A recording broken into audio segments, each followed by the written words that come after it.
maintenant à la présentation de cette soirée et de la conférencière du jour. Alors vous avez peut-être été un peu surpris de dire que Infini Science invite cette fois-ci, non pas un scientifique dur ou de sciences naturelles, mais plutôt une historienne des sciences, qu'on appelle les sciences humaines et sociales, si je ne me trompe pas. Parce qu'en fait, on a voulu, pour cette 10e année, innover un peu et que l'on ait quelqu'un qui vienne nous donner, en fait, quelle est la place de la science dans nos sociétés. Je pense que vous êtes tous ici convaincus que la science, c'est quelque chose d'important, mais quelle est réellement la place aujourd'hui en 2025, peut-être par rapport à ce qui se passait avant. Et en plus, il se trouve que c'est la Clermont Innovation Week cette semaine, et que la thématique de la Clermont Innovation Week, c'est une grande semaine où Clermont célèbre l'innovation, les sciences et les techniques. La thématique de cette année, c'était oser. Donc on s'est dit, osons de ne pas inviter un scientifique de sciences naturelles. Et donc, on a décidé ce soir d'inviter Bernadette Bensaud-Vincent, je vais vous présenter maintenant notre conférencière, qui est une philosophe et historienne des sciences, professeure émérite à l'université Panthéon-Sorbonne. C'est une des spécialistes de la philosophie et l'histoire de la chimie, reconnue internationalement pour ses travaux sur les interactions entre sciences et société. Elle étudie notamment les technosciences et les technologies émergentes, et ses recherches portent également sur les relations entre la science et le public. Elle est auteure de nombreux ouvrages, et d'ailleurs à la fin de cette conférence, vous pourrez retrouver son ouvrage qui s'appelle Les sciences dans la mêlée. La conférence, c'est normal qu'on parle un peu de mêlée, on est quand même au capital de Wiki. Donc il y aura un ouvrage, La science dans la mêlée, c'est à la fin de cette conférence. Donc auteur de nombreux ouvrages de vulgarisation et d'essais académiques. Elle a notamment été distinguée également par plusieurs prix prestigieux, dont la médaille de Georges Sarpon, qui est la plus haute distinction qu'on peut décerner aux historiens des sciences. Voilà, j'en ai fini, je vous remercie, je vous souhaite une très bonne soirée, et je laisse la parole à notre invité. Voilà, bonne conférence. Bien, merci beaucoup. Vous m'entendez, c'est bon? Merci Nicolas, et merci à vous tous d'être là ce soir. Et je vais essayer de vous parler d'un problème qui est très préoccupant aujourd'hui. Et ce problème, c'est le problème de la crise de confiance du public dans les sciences qui inquiète beaucoup de monde. C'est une inquiétude qui n'est pas entièrement nouvelle, hein, qui se pose depuis déjà une vingtaine d'années. Une certaine désaffection des jeunes déjà pour les carrières scientifiques et aussi une méfiance carrément des citoyennes et des citoyens à l'égard non seulement de la science mais des avis des experts. Et on a vu cela notamment durant la campagne du Covid, devant la pandémie du Covid, avec des refus très nets de certains citoyens en rébellion contre les mesures de confinement ou hostiles aux campagnes de vaccination. Et ça a vraiment posé la question de quel est le rôle des experts et pourquoi ils nous dictent nos comportements, pourquoi ils nous privent de liberté, est-ce qu'ils sont légitimes à faire ça? Et ce sont autant de questions qui ont vraiment agité et qui continuent d'agiter aujourd'hui. Elle agite d'autant plus qu'il y a depuis quelques mois une offensive très très forte aux États-Unis du pouvoir en place contre toutes les communautés scientifiques, en particulier avec des baisses de crédit du NIH, qui est l'Institut de la Santé, de EPA, EPA c'est l'Agence pour l'environnement, et ce qui est plus grave encore, c'est de supprimer des pans entiers des banques de données qui sont accumulées depuis des années. Donc c'est quelque chose qui est non seulement de l'ordre de la méfiance, mais cette fois de l'hostilité et de la volonté de détruire la recherche scientifique. Or, en Europe, c'est certainement moins prononcé, mais en France, il y a déjà des mesures assez inquiétantes, des menaces notamment sur l'ADEME. L'ADEME, c'est l'Agence nationale en charge de l'énergie et de l'environnement. Il y a des menaces également sur l'Office de la biodiversité, qui est un office national. Et il y a des attaques très prononcées contre les sciences humaines et sociales, le CNRS, au motif qu'elles ne seraient pas assez scientifiques et qu'elles seraient engagées dans l'idéologie qu'on a baptisée le wokisme. Donc, ce qui se pose, c'est vraiment une méfiance à l'égard des sciences, comme soupçonnées d'être au service d'une idéologie que certains ne veulent pas et que certains refusent. Et c'est quelque chose d'assez grave qui pose la question fondamentale de quels sont les rapports entre la science et la politique. Et c'est un peu ça que je vais essayer de discuter. Pourquoi ? Parce que nous vivons depuis plus de 2 siècles maintenant dans un régime, aussi bien aux États-Unis qu'en Europe, qui est fondé sur ce qu'on a appelé l'esprit des Lumières. C'est-à-dire que depuis le XVIIIe siècle, en principe, les décisions politiques doivent s'appuyer non pas sur l'arbitraire d'un souverain omnipotent, ni sur la religion, mais elles doivent s'appuyer sur des décisions rationnelles, si possible sur des évidences scientifiques, sur des vérités scientifiques. D'où le rôle attribué aux experts, aussi bien pour les questions environnementales que pour les questions médicales. On fait appel à des experts avant de prendre des mesures d'interdiction de tels médicaments ou de mise sur le marché de tels médicaments, d'interdiction de sortir en cas de pandémie ou de mesures de vaccination en cas d'épidémie. Donc ça, c'est le fonctionnement normal de la démocratie. Normal, pourquoi ? Parce que nos régimes démocratiques occidentaux, bon, mais ils ne sont pas universels, hein, nos régimes démocratiques occidentaux reposent, depuis la Révolution française en tout cas, sur une sorte de pacte social tacite. Tacite, ça veut dire qu'il n'est pas écrit quelque part, mais en gros, c'est la charge de l'État de donner l'éducation scientifique aux citoyens pour les éclairer et de financer la recherche scientifique en enseignant, dans les enseignants et dans la recherche. Et en échange, c'est la charge, la responsabilité des scientifiques de se dévouer pour la patrie en danger, quand elle est en danger.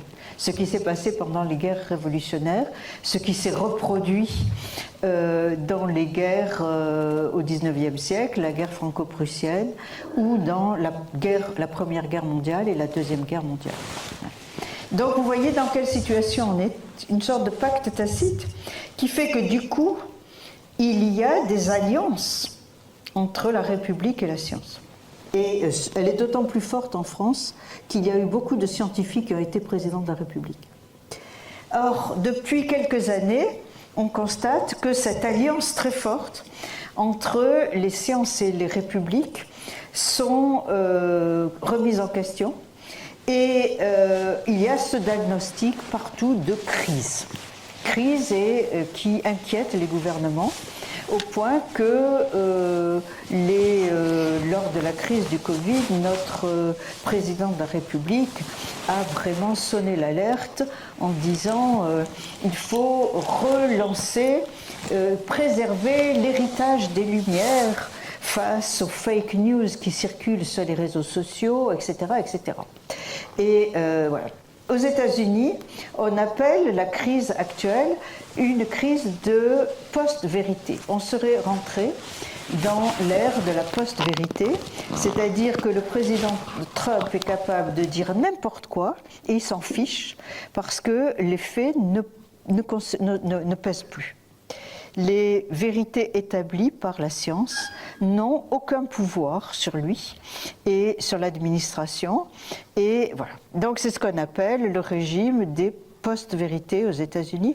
Et mes collègues, notamment de Harvard, ont publié quantité de livres pour montrer que on est dans l'ère de la post-vérité et que c'est une menace très grave pour la démocratie.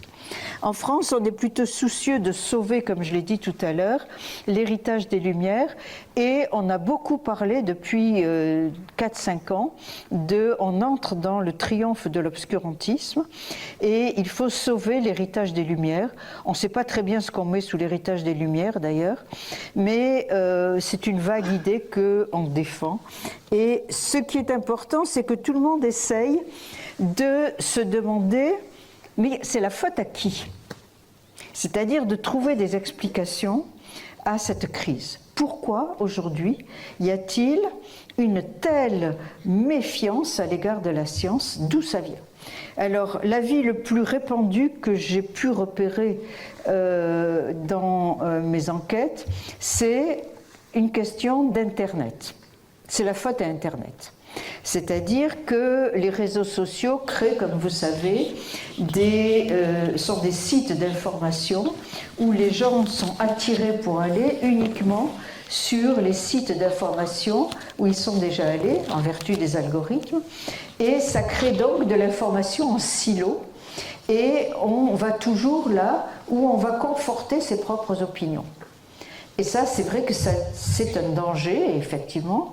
Et le remède qui est avancé, parce qu'on cherche toujours des remèdes, quand on cherche des explications, c'est pour trouver des remèdes, c'est faire ce qu'on appelle en bon français du debunking, c'est-à-dire à essayer de démonter les fausses informations, les fake news, à les démonter, à faire des contre-informations. Alors il y a quantité de réseaux scientifiques aujourd'hui sur Internet qui essayent de lutter contre ce qu'ils appellent les informations toxiques et d'établir la vérité contre ces informations.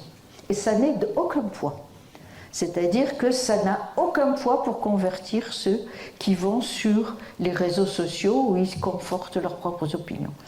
Mais donc cette impression que ça ne convainc pas, que les faits scientifiques établis ne suffisent pas à faire changer d'opinion.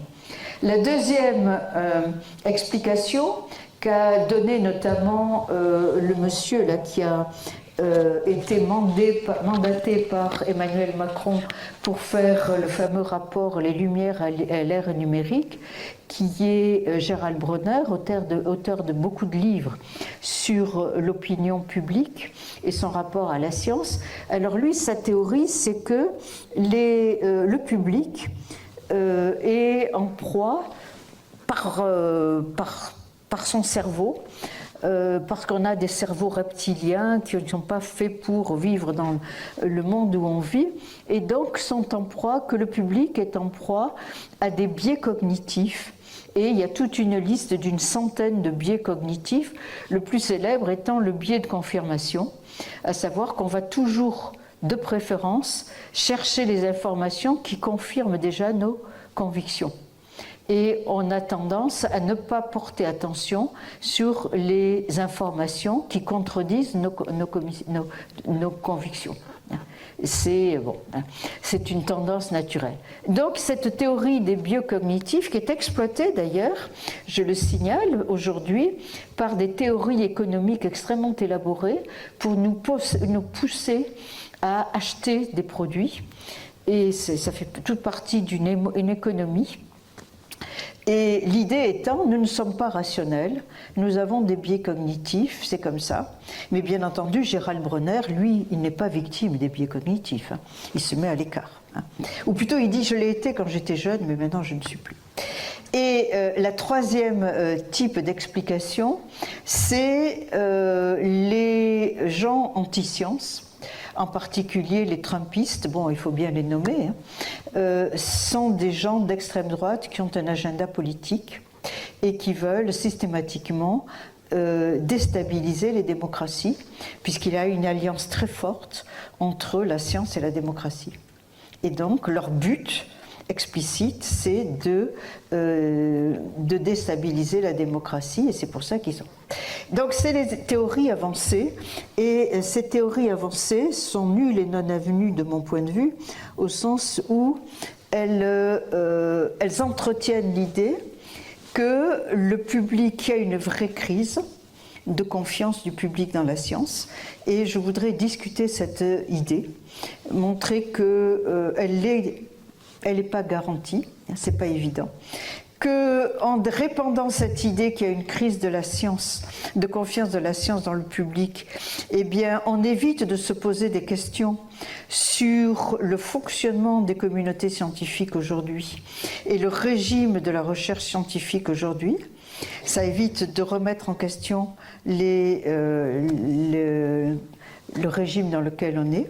Et enfin, troisièmement, que cette idée d'une crise de confiance dans la science entretient une société en guerre, une société extrêmement polarisée, et qu'on n'a aucune chance de s'en sortir en cultivant cet esprit de guerre entre d'un côté les complotistes, de l'autre côté les rationalistes, les gens bien, c'est-à-dire nous, parce qu'on est toujours du côté des gens bien, bien sûr.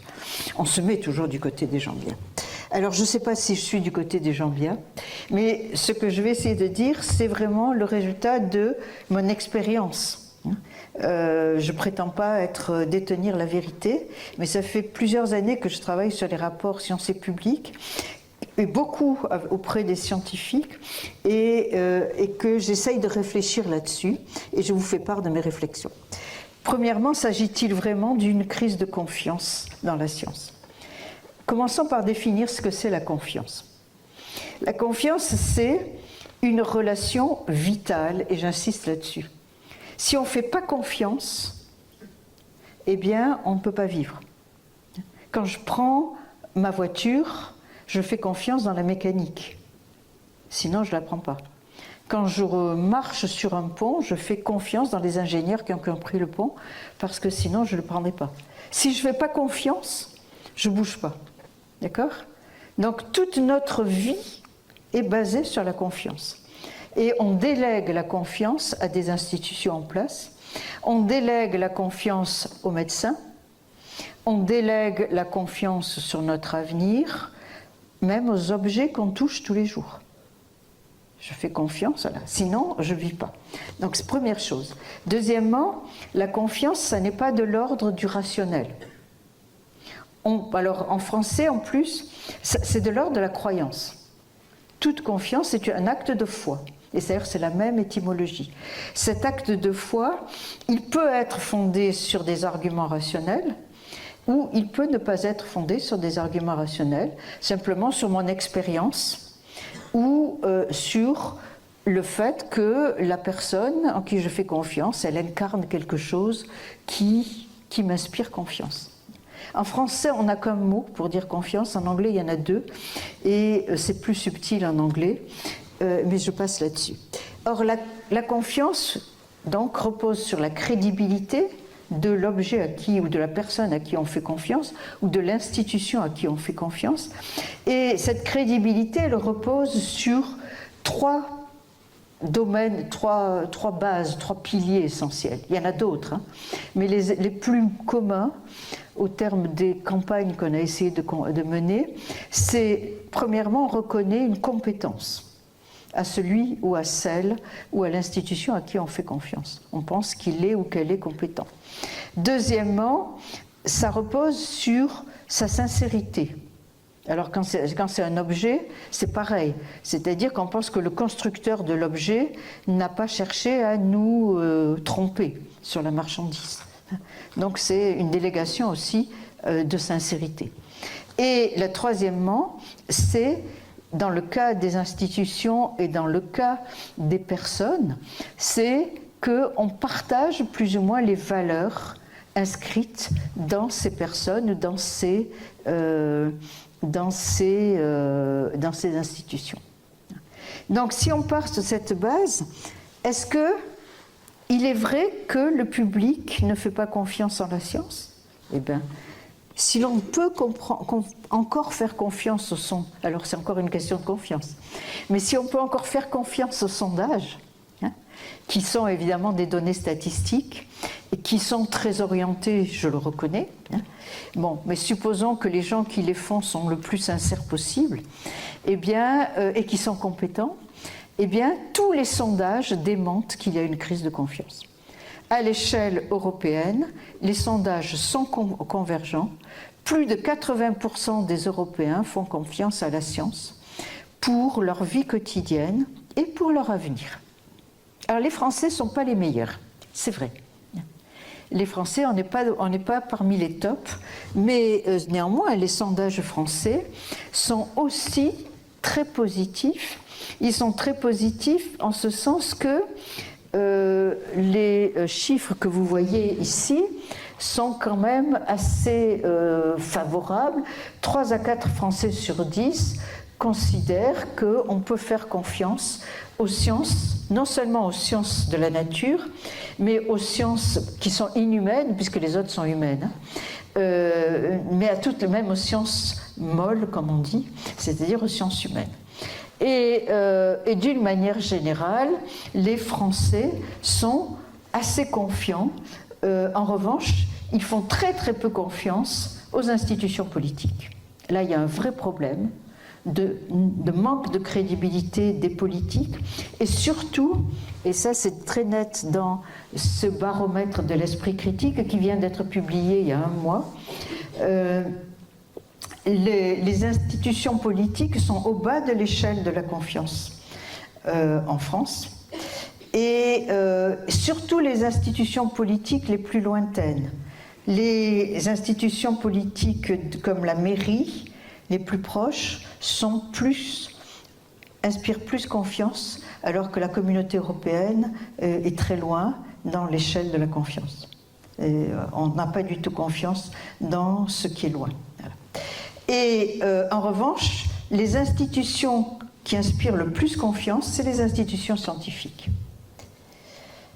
Voilà. Donc, pourquoi on n'arrête pas de parler de crise de la confiance ?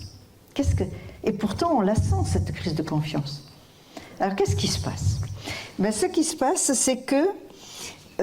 alors oui, avant de vous dire ce qui se passe, il y a eu des sondages. Il y a eu des sondages pour savoir si c'est lié au choix politique. Et puisqu'on prétend que les complotistes et que les anti-sciences, c'est des gens qui veulent faire tomber la démocratie et qui sont antidémocrates. Eh bien, c'est peut-être vrai aux États-Unis et au Canada, comme vous le voyez d'après ces sondages. Ça n'est pas vraiment le cas en France, où les gens font confiance en la science, c'est presque équivalent à droite et à gauche. Donc, en France, en tout cas, c'est pas significatif. Les choix politiques ne sont pas vraiment liés à la science. Alors, d'où ça peut venir, ces méfiances ? Eh bien, c'est que quand on fait des sondages sur est-ce que vous avez confiance dans la science, eh bien, c'est présenté de telle sorte que les gens entendent la science avec un grand S. C'est-à-dire une certaine image véhiculée par la tradition, justement, et par l'enseignement scolaire, il faut le dire, de la science avec un grand S, de la méthode scientifique comme si elle existait au-dessus de tout, au-dessus de tous les partis, au-dessus de tout soupçon, au-dessus de toute vision politique, etc. C'est-à-dire, et c'est d'autant plus net que dans les sondages récents, en particulier ceux du baromètre que j'ai évoqué tout à l'heure, où ils ont introduit des classes d'âge, variées suivant les classes d'âge, les plus positifs à l'égard des institutions scientifiques sont les 17-24 ans. C'est-à-dire ceux qui ne connaissent la science qu'à travers l'école. C'est-à-dire qu'il y a une vision scolaire, une vision de manuel de la science, et non pas qui ont une vision d'adulte des experts scientifiques et de leur rôle dans la société. C'est-à-dire que ce qui se passe, c'est qu'on fait confiance à la science pure et désintéressée, alors que plus on est adulte, plus on évolue dans la société, plus on se confronte au fait que la recherche scientifique, la science telle qu'elle se fait, et pas telle qu'on l'enseigne dans les manuels scolaires, ou telle qu'on la rêve dans les propagandes, les grands projets démocratiques, eh bien, c'est que les experts scientifiques eux-mêmes sont pris dans des conflits d'intérêts et que la recherche scientifique est elle-même prise dans des réseaux de pouvoir et dans des réseaux politiques. Et donc il est très difficile aujourd'hui, et c'est la première chose que je vais essayer de montrer, ce qui est une des raisons principales de la méfiance des adultes, j'entends, dans la science. C'est pas dans la science avec un grand S, mais c'est dans la manière dont la recherche scientifique est conduite depuis à peu près un demi-siècle, un peu plus d'un demi-siècle, en gros depuis la Seconde Guerre mondiale. Ce que j'appelle le régime techno-scientifique. Qu'est-ce que j'entends par là? C'est que, et ce que mes collègues sociologues des sciences décrivent comme une triple hélice, c'est-à-dire que depuis le fameux projet Manhattan qui a débouché sur la bombe atomique en 1945, il y a une alliance très étroite entre les militaires, les États et l'industrie. Voilà.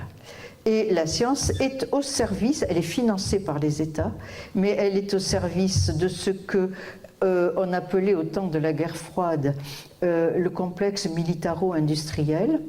Et ensuite, dans les années 1980, quand le climat de guerre froide s'est un petit peu détendu et que les efforts militaires se sont un petit peu, que les crédits militaires sont tombés, c'est la compétition commerciale et l'industrie qui a pris le relais. Et à ce moment-là, il y a eu des alliances très très fortes entre la recherche académique et l'industrie, encouragées par la recherche académique, par les États. Notamment, c'est à partir des années 80 qu'on a autorisé des instituts de recherche étatiques, des universités ou des agences comme le CNRS, à breveter des découvertes qui ont été faites sur l'argent public. C'était impensable avant. Et à breveter des médicaments, ce qui était absolument impensable avant. Parce que c'était pour la santé publique, on n'avait pas le droit de breveter les médicaments. Donc, vous voyez comment il y a eu une inflexion vers le privé, et cette inflexion vers le privé s'est fortement accentuée en Europe depuis le fameux agenda de Lisbonne en 2000, qui a explicitement mis la recherche au service de ce qu'on appelle l'économie de la connaissance, étant entendu que la recherche doit être financée par les États européens. Alors à l'époque, on disait 3% du PIB de tous les États. On n'a pas encore atteint cela, hein. Mais elle devait être financée à 3% du PIB pour que l'Europe soit l'économie la plus compétitive du monde. On n'y est pas arrivé, on n'y arrivera pas, c'est mal barré. Mais vous voyez que ça a créé un climat de recherche scientifique où on est dans la compétition, c'est-à-dire que la science maintenant est devenue compétitive. Du coup, ce que l'on appelle l'éthos, l'éthique des chercheurs a complètement changé. Aujourd'hui, je ne sais pas s'il y a parmi vous des chercheurs ou des gens qui ont trempé dans la recherche, mais pour faire carrière dans la recherche, aujourd'hui, il faut être un bon entrepreneur, il faut savoir créer des start-up, il faut savoir lever des fonds, il faut... voilà. On n'est plus du tout un chercheur dans les étoiles à faire sa petite recherche dans son coin. Non, il faut avant tout lever des fonds. Voilà. Et se faire valoir. Il faut publier dans les meilleures revues, c'est publish or perish. Et si on ne publie pas dans les meilleures revues, eh ben, notre laboratoire n'est plus financé, on coule complètement. On est dans un régime complet de compétition qui fait que l'éthique de la science, celle en qui les citoyennes et les citoyens ont confiance, n'est plus praticable. L'éthique de la science, telle qu'elle a été définie justement pendant la Deuxième Guerre mondiale, au moment où la science était au service des pouvoirs et de la guerre. Et donc, les scientifiques ont essayé de dire attention, attention, et en gros, l'éthique scientifique classique reposait sur 4 valeurs fondamentales. Le communisme, alors on disait communalisme parce que le communisme aux États-Unis, vous savez, ça passe pas très bien, mais ça veut dire qu'on doit partager toutes les informations scientifiques. La science est un bien commun qui n'est pas appropriable. Ça, c'est dur. Elle n'est pas appropriable. Elle appartient à aucun pays, elle appartient à personne. Elle appartient à tous. Deuxièmement, elle est universelle. Troisièmement, elle est désintéressée.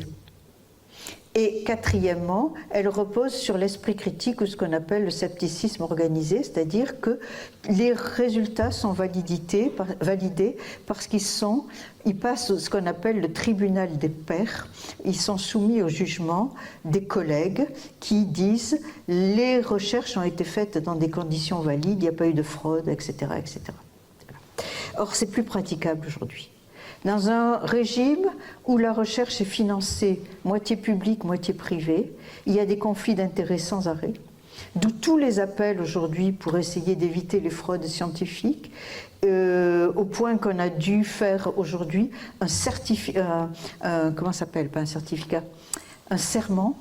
On a rétabli un serment et quand on a un doctorat aujourd'hui universitaire, on doit, comme le serment d'Hippocrate, jurer qu'on ne fera pas de fraude, etc., etc. Ça devient très sérieux. Et voilà, donc c'est une des sources du malaise aujourd'hui. Une autre source, c'est que tous ces programmes qu'on fait aujourd'hui, la science est focalisée, financée, parce que ça coûte cher la science, hein, c'est un luxe, il ne faut pas l'oublier. Elle est financée par des programmes orientés vers des priorités. La priorité, ça a été dans les années 80 le cancer. Dans les années 90, les OGM, les thérapies géniques. Dans les années 2000, ça a été les nanos et les biotechnologies, notamment nano-bio-info. Aujourd'hui, c'est l'intelligence artificielle et éventuellement le climat. Mais chaque fois, on vous fait des promesses mirobolantes. On va vous guérir le cancer. Ensuite, les thérapies géniques, on va guérir toutes les maladies, etc. La nano, ça va vous apporter des thérapies ciblées, ça va vous apporter des moyens de dépolluer les sites pollués, etc. On va guérir ce qu'on appelle le technosolutionnisme. Et aujourd'hui, rebelote, c'est pareil avec l'intelligence artificielle. Ça va nous apporter monts et merveilles. Or, il n'y a pas besoin d'avoir beaucoup d'expérience pour voir que chaque innovation apporte autant de problèmes que de solutions. Et qu'on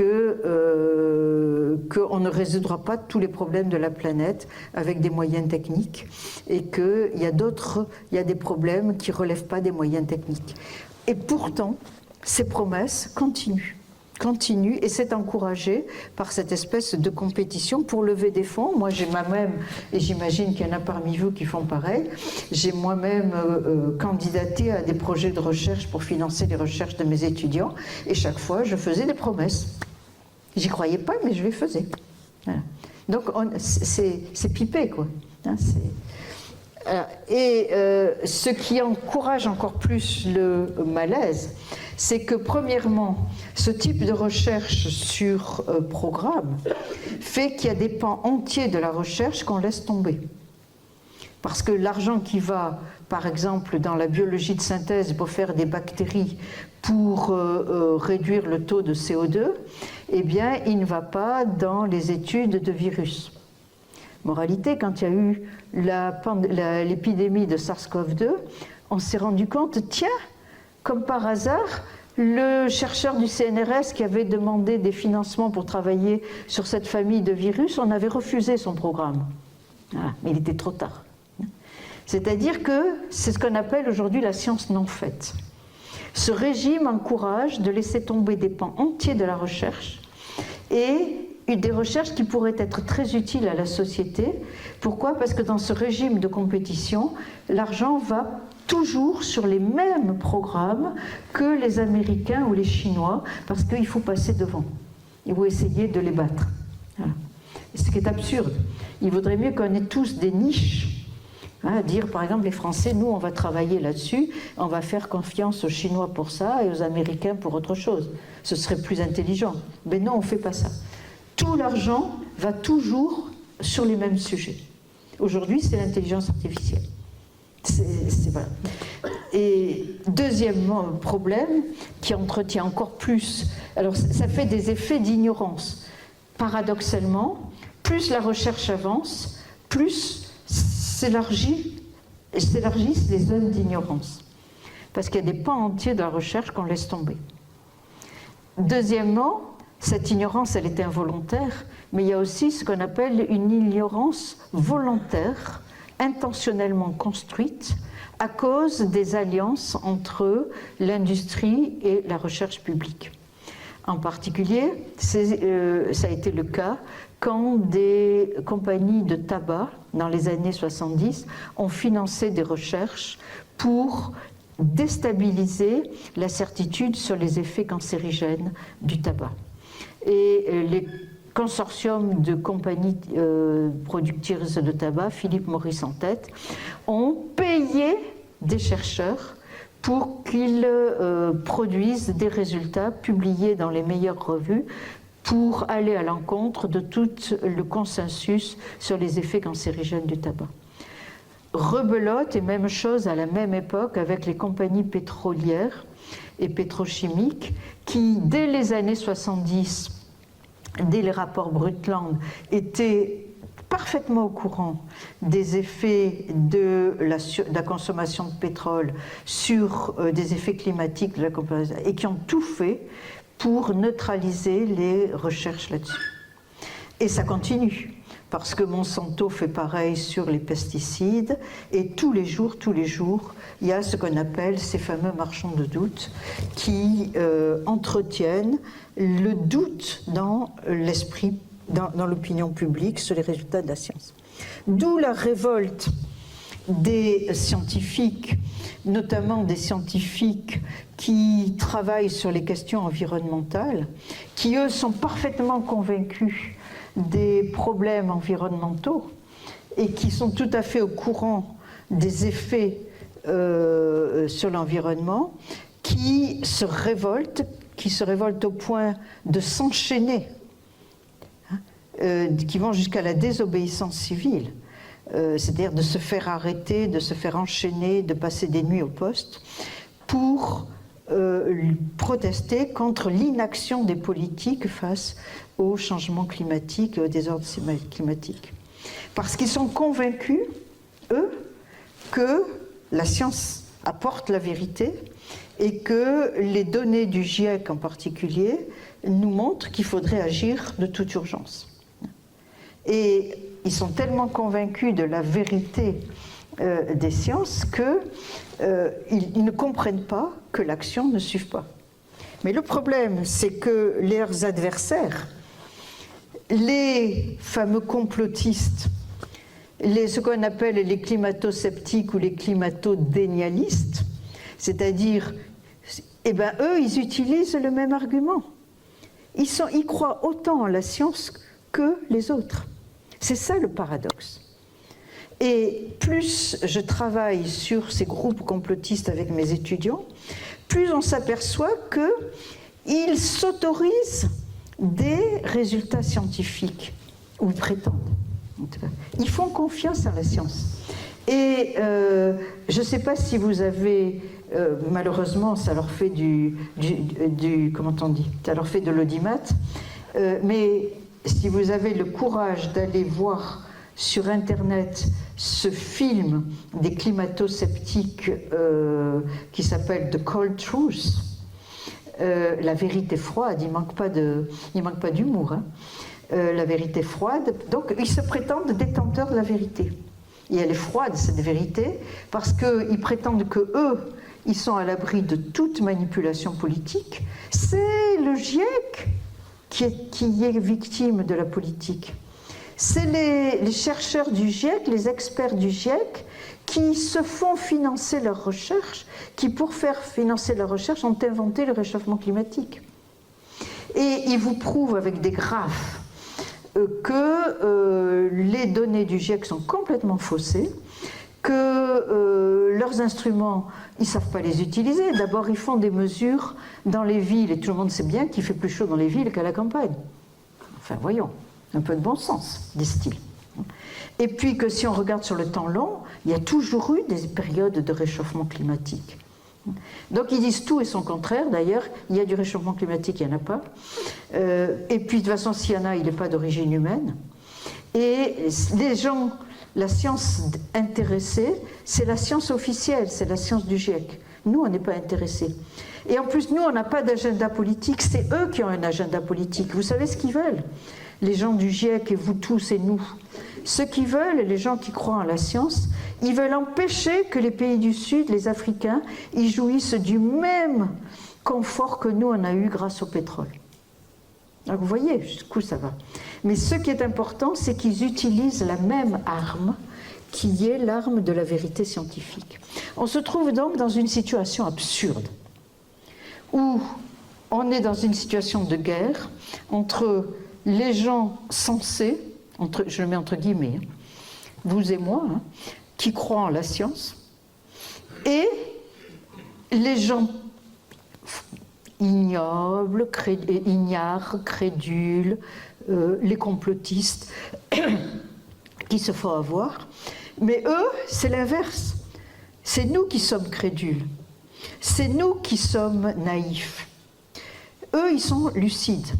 On en est arrivé à cette situation absurde où ils utilisent les mêmes armes, c'est-à-dire les armes du doute, de l'esprit critique, l'esprit critique étant réputé être l'arme foncière fondamentale de l'esprit scientifique.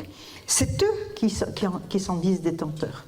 Donc on est dans une situation en miroir. Le doute et la méfiance, eh bien, il est des deux côtés. Tout le monde considère que l'autre, eh bien, il se trompe. Ensuite, le plus important, c'est de disqualifier les autres, ceux qui ne pensent pas comme nous. S'ils se trompent, et j'essaye d'expliquer pourquoi ils se trompent. Les complotistes essayent d'expliquer pourquoi on s'est trompé. Ils ont été les premiers à dire que le Covid était causé par une fuite de laboratoire dans le fameux laboratoire de Wuhan. Or, ça a été interdit de dire ça. Ça a été absolument interdit. C'était une manipulation de Trump contre la science en général. Or, aujourd'hui, eh bien, il y a eu un article dans le New York Times la semaine dernière qui dit c'est l'hypothèse la plus plausible. Et dire ça sous Trump, ça fait mal. C'est difficile. Mais de toute façon, on ne saura jamais quelle est l'origine. Parce que là, vraiment, il y a une telle incertitude qu'on ne le saura jamais. Mais dans les deux cas, on vit dans des mondes séparés. On est dans deux mondes séparés, et les complotistes, d'ailleurs, le disent. On vit dans un autre monde et on n'a aucune envie de vivre dans votre monde. C'est troublant. Et on n'a aucune envie de vivre dans un monde où la science est financée par les compagnies pétrolières. Point. C'est tout. On ne leur fait pas confiance, on ne veut pas vivre dans ce monde-là, et on ne vous croira pas tant qu'il en sera ainsi. Donc, on voit que tous les deux se réclament des lumières, et dans les deux camps, on se prétend gardien de la vérité. C'est assez troublant, et c'est assez déstabilisant. Je ne veux pas conduire au relativisme paresseux, mais je trouve qu'on est dans une situation, je ne sais pas si vous connaissez ce fameux tableau de Francisco Goya, qui est au musée du Prado à Madrid, où on voit deux duellistes, deux combattants, qui sont engagés dans leur bagarre. Ils se bagarrent tellement, ils se haïssent tellement, qu'ils ne se rendent pas compte que pendant qu'ils se bagarrent, ils s'enfoncent dans la glaise. Eh bien, c'est notre situation aujourd'hui. On est en train de s'enliser, la situation est grave. Le socle de la planète est mouvant, parce que la planète va mal, Et nous, qu'est-ce qu'on fait, imbéciles? On continue à se battre à coups de debunking ou de machin comme ça, au lieu d'essayer de faire quelque chose et d'agir. En tout cas, on est dans une situation d'inaction politique complète. Et c'est grave. Et c'est précisément parce que c'est grave qu'il faut essayer de comprendre, de sortir de cette situation où on considère toujours que les autres sont des imbéciles et que nous, on a raison. Comment sortir des pièges de la méfiance? J'ai pas de solution, hein. Vous allez repartir victime. Bon, mais j'ai des pistes de réflexion. Des pistes de réflexion parce que ça fait des années que je travaille sur la science et les méthodes utilisées par la science, et il me semble qu'il y a deux mythes tenaces dont il faut se défaire une fois pour toutes. Enfin, une fois pour toutes, non, parce que la science a évolue. Hein.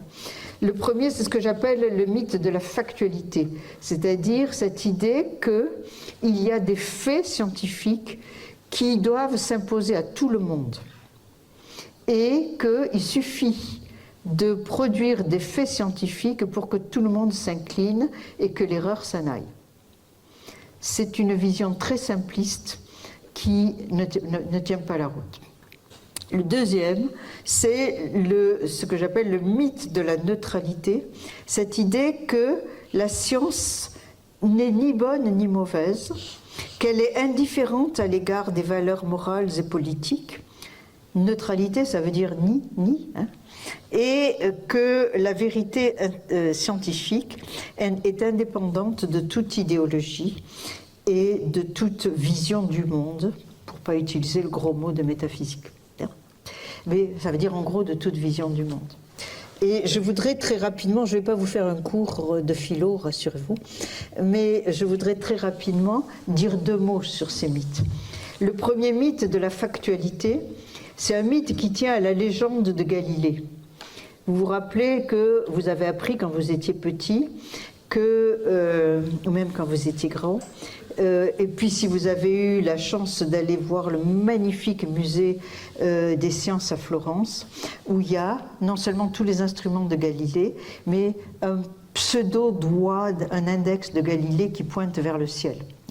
Or, tout ça, c'est une fabrication de la science du XIXe siècle qui voulait convaincre justement le public que, hors de la science, point de salut, et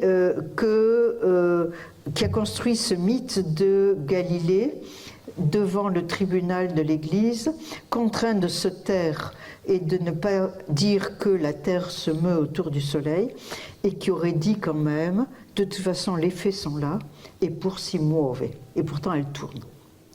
Donc vous pouvez toujours me bâillonner, m'empêcher, les faits sont là. C'est-à-dire l'idée que les faits seraient et s'imposeraient à tous indépendamment de toute répression politique. Or, ce n'est pas vrai. On le sait. Les faits ne s'imposent pas face au régime ni aux censures. Et c'est d'ailleurs le problème de ce qui se passe aujourd'hui avec la science américaine. Si on fait une censure et si on fait disparaître, eh bien ça va disparaître. Les faits ne s'imposent pas. Et ils s'imposent. C'est vrai qu'il y a des faits bruts et têtus devant lesquels il faut s'incliner, mais en laboratoire.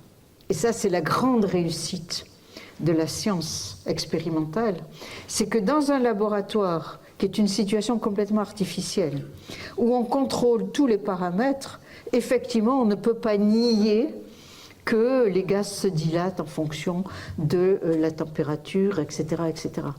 Mais c'est dans des situations qui n'ont aucun rapport avec la vie réelle.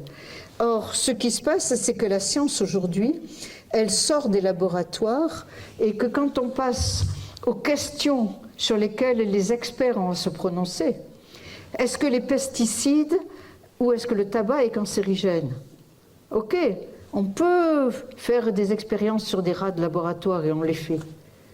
Et on peut dire, à partir d'un certain seuil où on fait fumer notre rat de laboratoire, ou même s'il est environné de tabagisme passif, eh bien, effectivement, ça entraîne. Mais le problème, c'est pas ça. C'est que les rats de laboratoire, nous ne sommes pas des rats de laboratoire, on vit dans la vie réelle où on est soumis à plusieurs pollutions et à plusieurs effets, etc. Tout est multifactoriel dans le monde réel. Et les pesticides, les plastiques, etc., s'ajoutent à d'autres, à d'autres, à d'autres. Tout est beaucoup plus compliqué quand on sort du laboratoire. Et là, il est beaucoup plus difficile d'établir des faits. Je ne sais pas comment vous avez vécu, vous, la crise du Covid. Mais moi, j'étais en révolte, en rébellion tous les soirs quand on regardait ces graphes, ces courbes de mortalité et ces courbes d'infectiosité qui devaient nous dire si oui ou non les enfants pourraient aller à l'école ou si oui ou non on pourrait enfin sortir au-delà d'1 kilomètre de notre périmètre. Mais ces graphes qui nous dictaient notre vie quotidienne, comment ils étaient établis? Et pourquoi je devais m'incliner devant des graphes? Moi, comme une imbécile, j'essayais de savoir pourquoi et qui avait fait ces graphes et qui était le groupe d'experts qui essayait, etc., etc. On ne nous en disait rien. Les médias nous bassinaient du matin au soir, mais jamais on n'a ouvert la boîte noire pour nous expliquer comment ces graphes étaient faits et sur quelle base ils étaient établis. On attendait simplement que les experts, le comité d'experts nous dise, et il y avait un comité d'experts, un autre comité d'experts, la haute autorité à la santé, ils n'étaient pas tous en accord d'ailleurs. On était dans des controverses, on était perdus. Et à qui il fallait faire confiance? Donc, ce que je veux dire, c'est qu'il n'y a pas de fait. Aujourd'hui, les résultats scientifiques, c'est essentiellement des résultats statistiques d'abord, établis sur à l'aide de modèles mathématiques, et on n'a pas accès, on n'est pas en mesure de discuter de la validité ou de pouvoir, on est obligé d'y croire ou pas y croire. C'est-à-dire, faites confiance aux scientifiques qui vous dit que, voilà. Et en tout cas, on ne peut pas exercer notre jugement rationnel. Et pourtant, la raison est la chose du monde la mieux partagée. On devrait être en mesure d'exercer un jugement éclairé, rationnel. Pourquoi? Eh bien, parce que les recherches scientifiques, et surtout les recherches destinées à donner des avis d'experts, sont des recherches qui sont plongées dans la vie quotidienne, dans la vie réelle des citoyens. Et qu'il n'y a pas de vue de nulle part. L'idéal d'objectivité est à revoir complètement. Je fais attention en disant ça parce que je ne voudrais pas me faire accuser d'être du côté de Trump, hein, qui dénie systématiquement tous les faits scientifiques. Mais je veux dire qu'il y a des résultats scientifiques solides, robustes, mais ils ne sont pas robustes parce qu'on aurait une vue de nulle part, non. On a une vue qui est impliquée dans le monde. Et les résultats scientifiques sont des résultats partiaux et partiels. Et il faut le reconnaître. Il faut les dire avec humilité. Et non pas comme des vérités qui tomberaient du ciel et devant lesquelles on devrait s'incliner. C'est cette image dogmatique de la science qui ne tient pas la route. Et cette objectivité est d'autant plus remise en question que les prétendus faits, en anglais c'est matters of fact, sont des sujets de préoccupation, c'est-à-dire des matters of concern. Et quand ce sont des sujets de préoccupation, comme par exemple sur les vaccins, ou par exemple sur la santé publique, eh bien, on est encore moins en mesure de faire appel à une vue de nulle part, parce qu'il n'y a pas de vue de nulle part. Les médecins sont financés par des laboratoires qui eux-mêmes sont financés soit par des États, qui eux-mêmes sont financés par des partis politiques, etc., etc. Ça n'est plus possible de séparer la science de la politique. Ça n'est plus possible que les crédits viennent du privé ou du public. On ne peut pas les considérer comme indépendants des choix politiques. la fameuse coupure entre science et idéologie, eh bien, elle est impossible, la frontière est poreuse. Ça ne veut pas dire que toute science est entachée d'idéologie contaminée. Non, mais il faut essayer de la rendre le plus robuste possible, en sachant qu'il n'y a pas de cloison étanche entre les deux. D'où le deuxième mythe, celui de la science neutre. La science n'est pas neutre.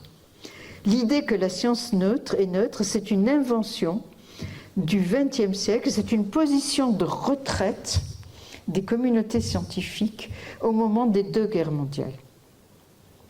Au XVIIIe siècle, au temps des Lumières, justement, la science a été cultivée parce qu'elle était utile au bien public.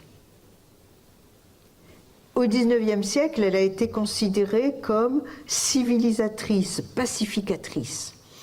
Elle allait apporter la prospérité à tout le monde, résoudre tous les problèmes et pacifier les nations. Et puis, baf, l'utilisation des gaz pendant la Première Guerre mondiale, ça a jeté un sale coup. Non seulement on a utilisé la chimie pendant la Guerre mondiale, mais aussi bien du côté des pays de l'entente allemande que des pays alliés, France, Belgique, Angleterre, eh bien, les savants eux-mêmes se sont engagés. Et ils ont tenu des propos invectives contre les savants, la science allemande, d'un côté, et contre la science de l'autre côté. C'est-à-dire que la science n'a pas été du tout neutre. Et c'est dans ce climat-là que Max Weber, un sociologue allemand, a dit « la science doit être neutre ». Mais c'était un idéal. Elle doit être neutre, c'est un idéal pour résister à la mobilisation politique. Et rebelote, dans la Deuxième Guerre mondiale, quand les communautés scientifiques ont été mobilisées en grand secret à Los Alamos pour le projet Manhattan pour fabriquer la première bombe atomique, et après pendant la guerre froide, aussi bien aux États-Unis qu'en URSS à l'époque, eh bien, on a mobilisé les scientifiques, on les a bien arrosés d'argent, etc. On leur donnait tout ce qu'ils voulaient, à condition qu'ils travaillent pour fabriquer la bombe atomique. Et ça continue. Je veux dire que on a une remobilisation aujourd'hui très forte, parce qu'on est dans un climat de guerre froide aujourd'hui. Il ne faut pas se leurrer. Hein. Et on est en train de remobiliser la science pour des fins militaires. Mais quand elles ne sont pas pour des fins militaires, c'est à des fins de guerre économique. Voilà. Donc la science n'est pas neutre et c'est une impossible neutralité. La science est non seulement mobilisée par des valeurs sociales et politiques, mais elle est mobilisée aussi par des valeurs. La valeur de la vérité, c'est une valeur. C'est une valeur qui n'est pas partagée par tout le monde. La priorité accordée à la vérité, ça ne va pas de soi. Aller dire à des gens qui vivent dans un univers animiste de faire confiance à la vérité scientifique, pour eux, ce n'est pas du tout une vérité. Donc, voilà, il faut être, de ce point de vue-là, savoir que les valeurs de la science occidentale, ce sont même la vérité, la simplicité, tout ce qui pour nous sont des critères, eh bien, ce n'est pas partagé par tout le monde. Et il faut le reconnaître. Ensuite, la science produit et s'inscrit dans des visions du monde. Par exemple, vous avez appris quand vous étiez petit, et je suis sûre qu'il y a des exemples en astronomie que Nicolas ou d'autres vous pourrez nous donner ici, mais vous avez appris qu'en botanique, par exemple, on classe les plantes par genre espèce et qu'on définit une espèce par les étamines et par des critères sexuels qui sont complètement genrés. C'est-à-dire qu'ils prennent pour fait établi qu'il y a deux sexes, point c'est tout, et que tout dépend de ça. Or, c'est remis en question aujourd'hui. une grande partie de la science a été coloniale et construite sur des bases coloniales. Je ne parle même pas des théories crâniennes, de l'intelligence crânienne avec la race noire, la race jaune, etc., de l'eugénisme qui a fleuri, etc. Donc la science n'est pas indépendante des valeurs d'une époque. Elle s'inscrit dans une société, elle est toujours située dans un contexte. Et forcément, aujourd'hui, ce n'est pas un hasard si il y a des révoltes contre la science coloniale, contre la science genrée, parce que notre idéologie évolue. Et voilà. Donc, la science est toujours prise, en plus, dans des rapports de pouvoir, parce que la science, il faut bien le dire, c'est au service du pouvoir. Et ça donne le pouvoir. S'il y a beaucoup plus d'argent aujourd'hui en Europe qui va dans la recherche sur l'intelligence artificielle que d'argent qui va dans la recherche sur les pays du Sud ou sur les réchauffements climatiques, c'est parce qu'on sait que le pouvoir, ça va être dans l'intelligence artificielle. Et on se fiche des problèmes de justice sociale et d'inégalités qui vont croissant. Donc voilà. Je pense que tout ça pour dire que ça c'est une diapo de la Commission européenne qui montre qu'elle avoue ouvertement qu'elle est au service des valeurs, Building Trust in Science for Peace and Development. N'empêche que la communauté européenne finance surtout des recherches en intelligence artificielle, elle en finance quand même sur le climat. Un petit peu. Voilà.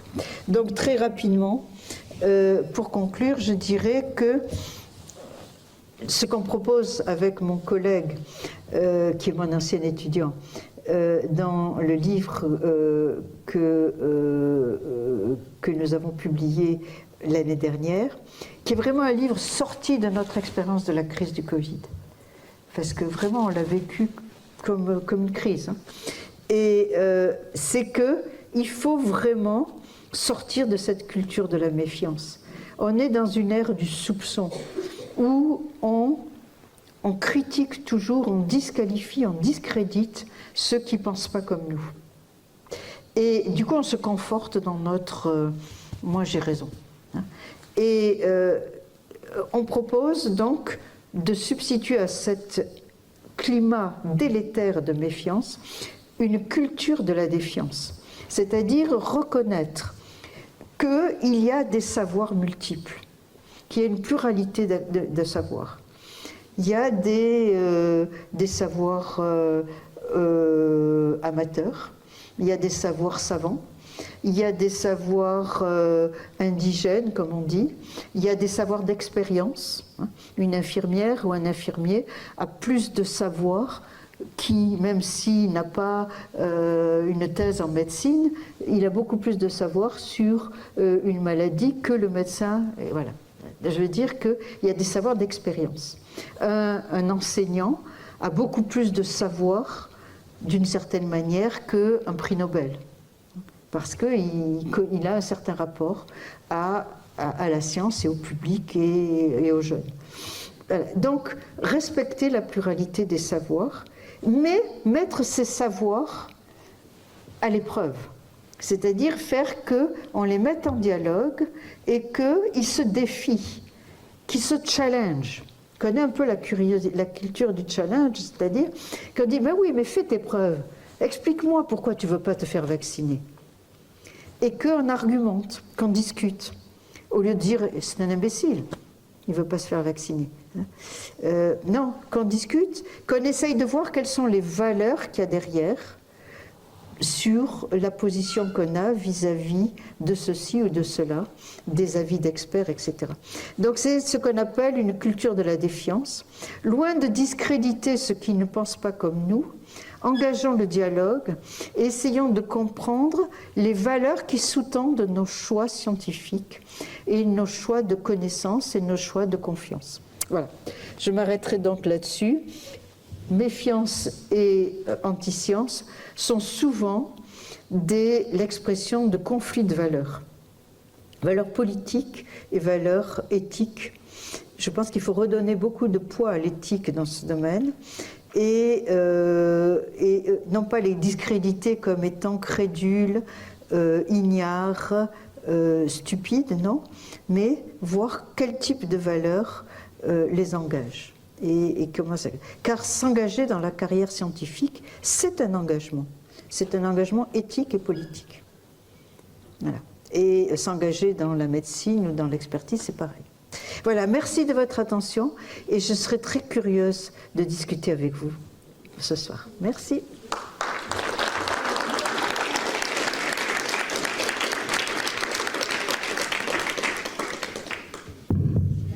Et merci pour cette belle conférence qui nous donne maintenant à réfléchir. Est-ce qu'il y a des questions dans la salle?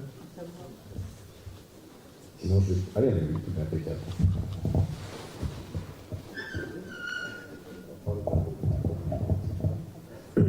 Oui, bonsoir. Bonsoir. Je ne suis pas issu du monde scientifique, mais je dois reconnaître que c'était assez clair pour moi. Ma question est la suivante. J'étais resté dans l'idée que la France formait d'excellents scientifiques, mais que faute de donner un avenir, ces scientifiques partaient à l'étranger, notamment aux États-Unis. Face à ce macartisme scientifique et le monde économique en guerre, est-ce que ça ne serait pas aussi une opportunité d'ouvrir les portes à ces scientifiques qui sont pour l'instant bâillonnés, puisque de mon point de vue, science et démocratie font un beau couple. Merci. Oui, c'est un beau couple. C'est joli comme expression. Oui, non seulement il y a des instituts scientifiques qui font des ponts d'or d'ailleurs aux chercheurs américains. Le problème, c'est que nous avons nous aussi des restrictions de budget dramatiques. Mon université a cette année un budget réduit de moitié. Donc risque pas d'accueillir des chercheurs américains. Elle ne sait même pas comment elle va payer ses propres enseignants. Voilà.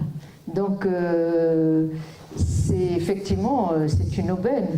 C'est une aubaine et certains instituts sont capables de le faire parce qu'ils ont plus de moyens que d'autres, mais la situation n'est pas brillante pour nous non plus. Voilà.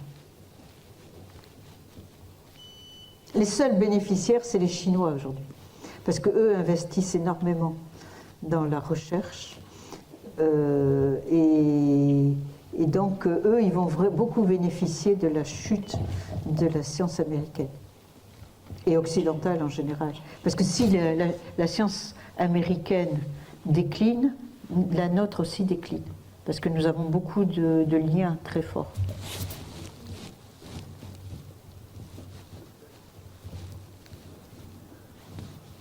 Moi, j'ai une question à vous poser. Et je l'ai dit tout à l'heure à Nicolas. J'ai le droit ? Ah oui, oui. Bon. J'aimerais, mais c'est une question de curiosité, vous répondez si vous voulez ou pas. J'aimerais savoir quelles sont les valeurs qui motivent votre intérêt pour cette association, c'est-à-dire votre intérêt pour la science, pour une certaine image de la science. Infini science, c'est une certaine science. Voilà. Et ça m'intéresserait de savoir quelles sont vos motivations, et essayez, si vous avez envie de le partager, quelles sont les valeurs. Vous avez parlé d'un couple science et démocratie, c'est déjà très clair, merci. Voilà. Quelles sont les valeurs qui sous-tendent votre intérêt pour la science ? Si vous avez envie d'y répondre. Oui ?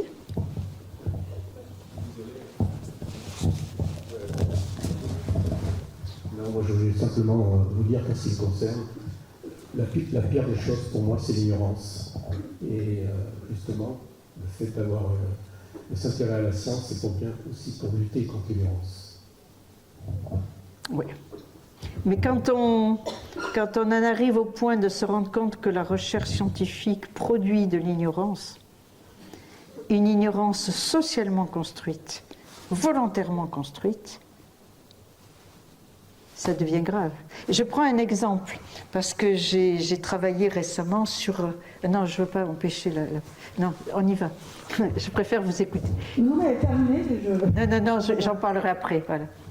Excusez-moi, j'ai levé la main parce que j'ai rebondi sur ce que vous avez dit, de la science produit de l'ignorance. En fait, les biais d'investissement sur certains programmes financés par des entreprises, finalement, ne génèrent pas du savoir scientifique. Ils génèrent des preuves qui sont utilisées pour une intention spécifique de compétition. Mais pour moi, on n'est plus dans la science. La science, elle doit justement être neutre et rechercher un savoir qui soit indépendant, une compréhension exhaustive d'un problème. Donc à partir du moment où c'est financé par une société externe qui n'a pas une approche scientifique, elle a une approche de compétition, elle a une approche marketing, ce qu'on veut, mais c'est plus une démarche scientifique. Donc c'est pas la science qui crée cette ignorance. C'est une structure indépendante qui a son propre intérêt. Oui, c'est vrai que l'indépendance est une valeur imposée surtout aux experts. Les experts, c'est différent de la recherche. Un chercheur est souvent appelé pour parler en tant qu'expert, soit devant les médias, soit auprès des décideurs. Et on fait attention qu'il doit toujours exposer qui l'a financé et pour éviter les conflits d'intérêts. Mais au-delà de ces sources de financement, il n'y a pas de recherche indépendante. Il n'y a pas que les sources viennent. Même quand moi je suis financée par l'État français, ou par l'ANR, ou par un programme européen, c'est pas indépendant. C'est au service de certaines valeurs. Oui, mais c'est effectivement. Enfin, je comprends ce que vous voulez dire. C'est ça que je veux dire. On n'est jamais indépendant. Mais on sort du coup d'une approche scientifique. C'est plus vraiment de la science. C'est une démarche de recherche pour démontrer quelque chose qu'on a envie de prouver. Alors la seule science, ce serait celle des amateurs qui font ça gratuitement. Et alors, on peut soutenir cette idée. Peut-être, oui, des chercheurs qui seraient libres, qui auraient des moyens, mais avec la liberté de choisir les sujets sur lesquels ils travaillent. Ouais. Je pense qu'effectivement, à partir du moment où il y a des mécanismes de financement, vous l'avez dit, il faut convaincre qu'on va démontrer quelque chose, il faut faire une promesse, il faut répondre à une attente. On n'est plus dans une démarche scientifique. Oui, mais à ce moment-là, on va faire de la science... on peut remarquer, faire de la science de coin de table, des manips de coin de table, on fera du low-tech science. Voilà. Oui, mais demandez à Nicolas qui fait des instruments qui coûtent je ne sais pas combien de millions, voilà, s'il pourrait faire la science qu'il fait comme ça, un amateur... Non, mais peut-être que le rôle de l'État, vous avez parlé de l'alliance science-démocratie, serait de donner les moyens aux chercheurs de faire de la science librement sur les sujets... Oui. Mais le problème, c'est que j'ai parlé de la Deuxième Guerre mondiale. Dans le fameux plan de construction de la science américaine après la bombe d'Hiroshima et de Nagasaki, les bombes d'Hiroshima et de Nagasaki, le grand programme qu'on a appelé le programme Vannevar Bush, du nom du conseiller c'était qui le président Truman aux États-Unis. Ce plan s'appelait The Endless Frontier, la frontière sans fin. Et c'était vraiment dire aux chercheurs et chercheuses, on vous donne tout l'argent que vous voulez, allez-y. Allez-y, allez-y avec votre imagination. On vous donne tous les équipements que vous voulez. Et vous travaillez pour nous. ça a été les essais nucléaires dans le Pacifique, ça a été la grande campagne Atoms for Peace, c'est-à-dire les atomes pour la paix, c'est-à-dire pour les réacteurs nucléaires. Voilà. Et c'était une science entièrement financée par les États. Et le plan Marshall en Europe, qui a permis de reconstruire la science en Europe, c'est pareil, il a été financé comme ça. Allez-y, allez-y, donnez libre cours, suivez votre imagination. Vous avez les coups des franches. Mais ce n'était pas du tout indépendant. C'était pas du tout indépendant, ils ne pouvaient pas publier certains résultats. Ils ne pouvaient pas avoir de commerce avec d'échange avec les savants en Union soviétique, etc., etc. C'était une recherche sous embargo, ce qu'on appelle une recherche sous embargo.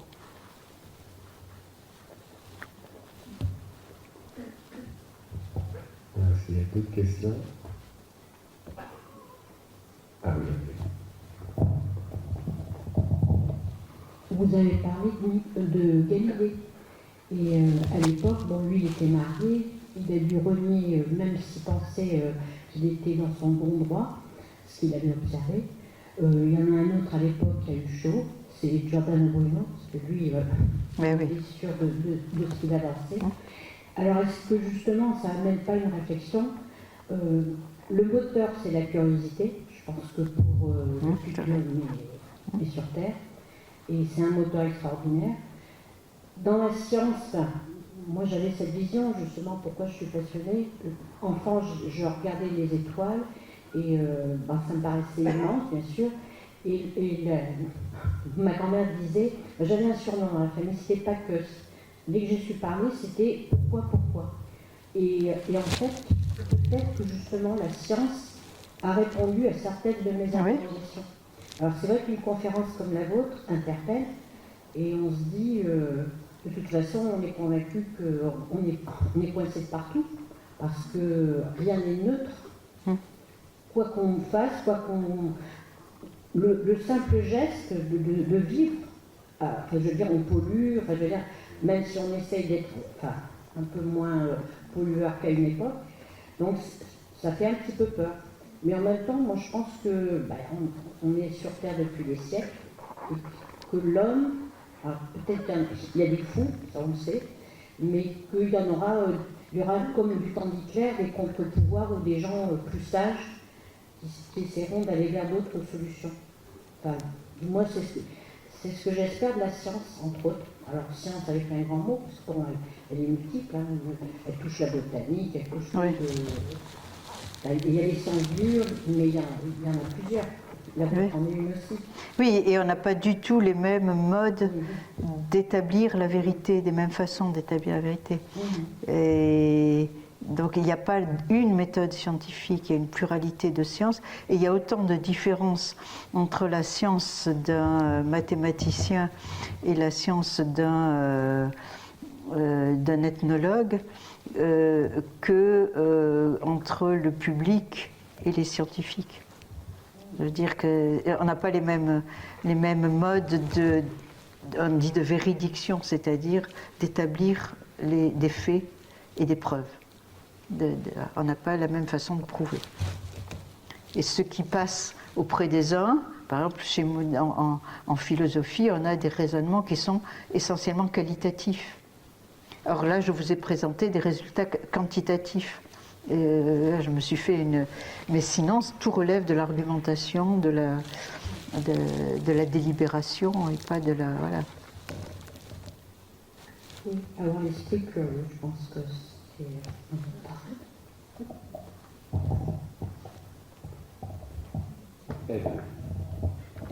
Merci pour cette conférence. J'étais surprise par le faible taux de confiance des Français en la science. C'est depuis longtemps que c'est si bas, 35-40%? Non, c'était 35-35, ça fait 70%. Ah oui. Ah oui. Au moment où vous avez dit 3-4 Non. Ceux qui se déclaraient de droite, de gauche, en plus, il y en a en plus qui se sont déclarés de rien du tout, ni de droite ni de gauche. Donc, le résultat officiel, c'est 8 Français sur 10 font confiance à la science. J'ai lu quelque part 3-4. Font confiance à la science pour les aider dans leur vie. C'était ça. Parce qu'ils ont voulu justement, dans le nouveau sondage, essayer d'éviter ce recours à la science avec un grand S. Et donc c'était la science pour quelque chose, pour dans votre vie quotidienne, pour ceci, pour cela.